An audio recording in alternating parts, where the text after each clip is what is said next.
Ladies and gentlemen, 2026 is the year of nostalgia. The year of the reset. A reset from this silent self-destruction we have fallen into. We live chained to technology, forgetting it was created as a tool, not a prison. Today more than ever, we need to return to simplicity. To enjoy life the way we used to. And that is why today I want to bring back something from those years when everything felt simpler to me. To draw my life. Hi guys and hi everybody. My name is I was born in December 25th. And this is the story of how I became Tadeo Magno.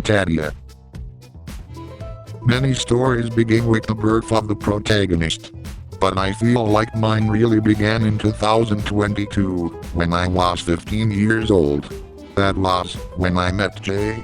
Yes, this is one of those stories that starts with a girl and a friend named Evelyn.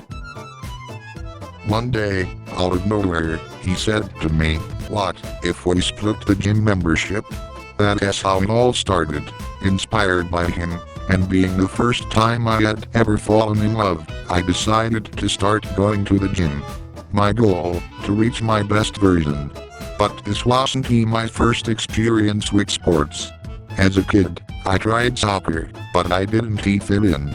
I tried taekwondo, but it was never a real passion. And even though I didn't know it at the time, the movie Karate Kid planted a spark that would matter later. Later, I moved far away and discovered a sport I loved, skating. I was fascinated by speed and competition. In my first competition, for a moment, I was in first place. Until I fell, and everyone passed me. The excitement turned into silence, and I felt truly sad. When I got home, I reached a conclusion: it was all the skates' fault. I don't know if that was true, but it is natural to blame something external before blaming yourself. I decided to quit skating, and I learned something important. The sport of my life would not be a team sport, and it would not depend on an external object. When I returned to my homeland, I reunited with the taekwondo coach who had trained me years earlier. I wanted to try again. Older, with a different mindset, ready to put in real effort. But no, it didn't convince me. I don't know exactly why. Then I found track and field. It felt like something that fit me. Speed, individual effort, pure competition. To my surprise, I did well. I quickly started placing near the top and even competed. But the price was high. Every day I ended up completely exhausted, with no energy for anything, except sleep. So, even though it was difficult, I made a mature decision to quit and focus in my studies. And that brings us back to the present. The year 2022. I was training at the gym with Antoine, and had been with Jay for 1 month. I remember saying it back then, and I'll say it again now. At that moment, I felt like the happiest man in the world. Around that time, I started watching One Piece, and like many others, I began to dream. I dreamed of a future where a group of friends and I would form our own crew and travel together on a ship. We didn't know exactly where to go. We just wanted to see the world. In the end, we chose Spain as our destination. We were young, idealistic, and we made many mistakes. That's normal. We still had a lot to learn. The group fell apart. I stopped talking to my classmates. I argued with Antoine several times, with Remy with MS. I mistakenly believed that being alone was the best option. I even left Jay.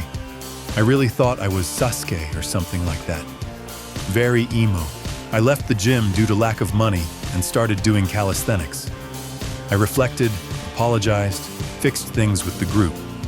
Everything came back, except Jay. I promised myself I would do nothing but improve and improve.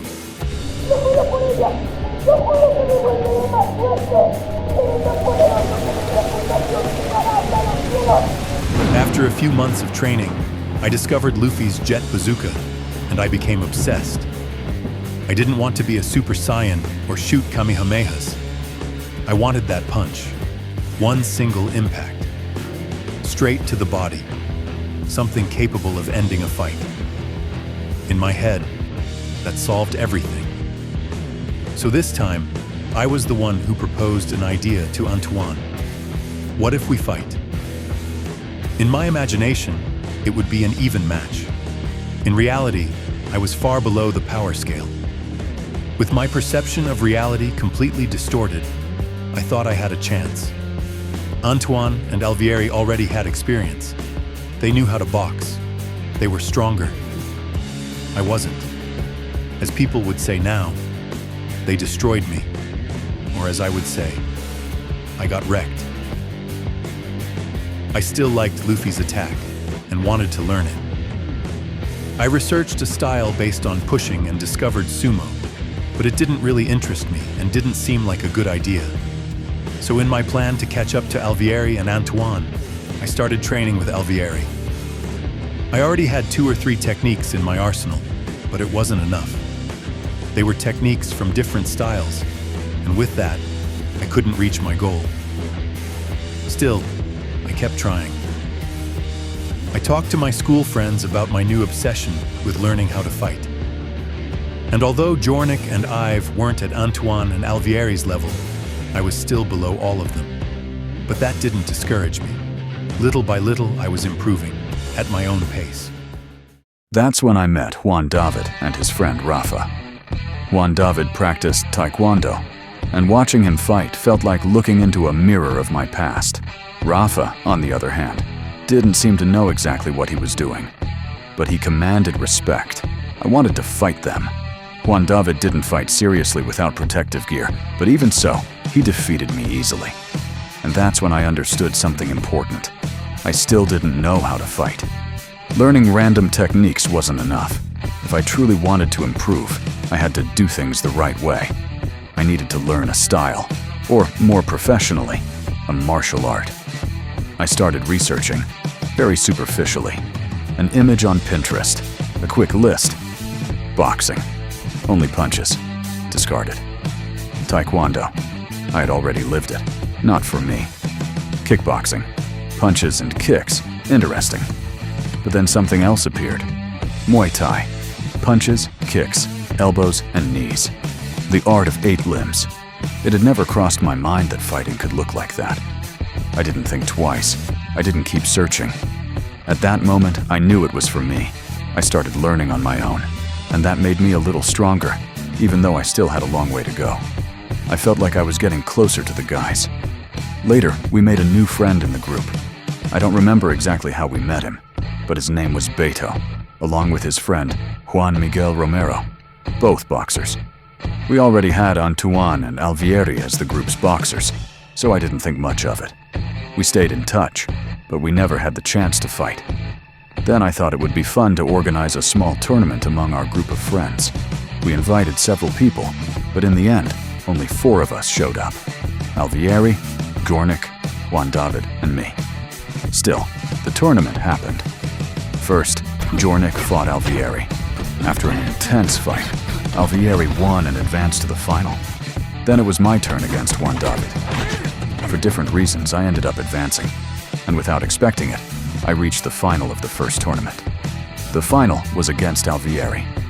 A tough fight, endurance, and strength. I managed to knock him out once, but in the end, he prevailed.